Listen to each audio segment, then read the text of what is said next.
Revelation 2876. From the 9th of September 1943. Maturity and determination.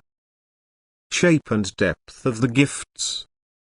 All that is full of light seeks to help the unredeemed, it seeks to assist him in his adversity, which is a result of ignorance, of the lack of knowledge about the nature of God, about his reign and activity and his love, wisdom and omnipotence. Therefore, as soon as the unredeemed are in the stage of free will, where they have the ability to recognize, the enlightened seeks to impart knowledge to them, and for this purpose it particularly makes use of people who are willing to receive the truth and pass it on. This will is the first prerequisite to be able to function as mediators between the spiritual world and earthly people. The beings of light always carry out God's will and thus convey the pure truth to earth on his behalf. Depending on the receptivity of the human being who receives the truth, it will then be offered to him. The deepest wisdom, if the human being shapes himself through his way of life as a receptacle for the divine spirit, the strength from God, which is conveyed to him by the beings of light.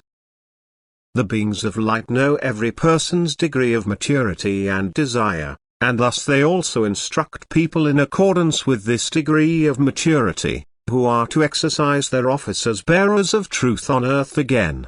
It will always be the same truth, yet more or less comprehensive and always adapted to the circle of those to whom the bearers of truth give notice of it. God knows about the spiritual state of those and sends the right messengers to meet them, who again have the knowledge at their disposal which they need. And again it is decisive which spiritual maturity the recipient of truth has attained from God and how he utilizes the gifts offered to him.